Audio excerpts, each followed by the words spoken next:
everybody, and welcome to Ascent number 14. Today we're going up the Worcestershire Beacon again, and as you may be able to see, it's rather shrouded in fog up there, so we'll see what it's like when we get up there, and you'll see what it's like when we get up there. Given that we're walking up in fog today, I thought it might be a good opportunity just to talk about visualization and blocks to visualization in a dyslexia scenario. So one of the greatest learning tools that a dyslexic individual has is the ability to process an experience that they have had in their visual memory.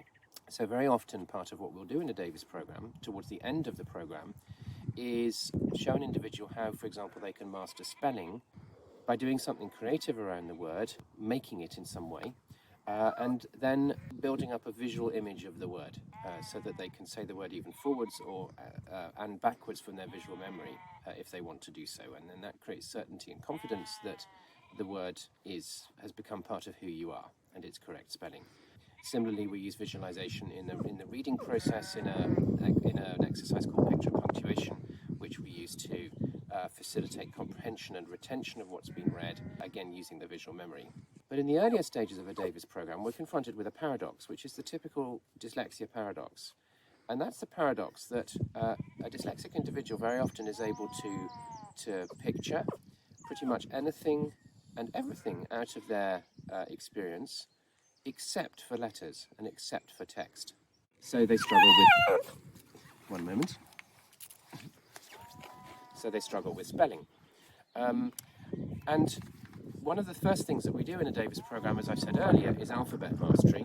And in alphabet mastery, we're looking for what we call triggers. So we're looking at, in the case of the alphabet, individual letter symbols, which are causing the person disorientation. And the kind of mechanism we're working with is that when you're disorientated around an experience, you typically won't be able to picture it clearly.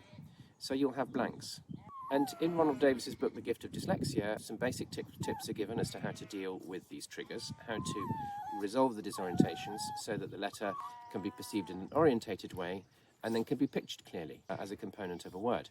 We give more detailed instruction in that at a Gift of Dyslexia workshop, and then further on in the facilitator training you can get even more.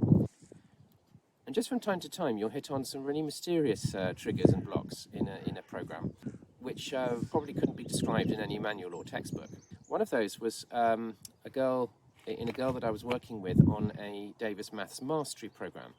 And so we had got to the point where she was doing mathematical operations on the table using clay balls. So she was doing addition, subtraction, later on multiplication, actually using the real quantities to see what these operations mean. And I invited her to visualize what she had just done. And there was a corner of her mental image that was blank. And it was as if she had a blind spot, almost like the fog that we've got up on the top of the hills today. It's as if she had a blind spot in her mental image. And we tried it out.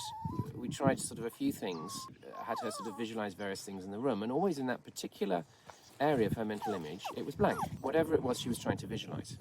So in the end, we did a little process where she used her tools. She used her, what we call the release tool, her orientation, and she kind of I instructed her to kind of move her finger across that area where the blank was in the mental image. And when she did so, she disorientated. And then when she did so, I invited her just to back up, use her release tool again, access that area again. Again, she disorientated, back up, use her release, access it again. And we did this repeatedly until she didn't disorientate anymore.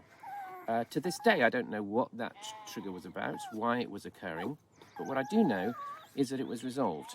And then when we went back to the table, she was then able to access her entire mental image.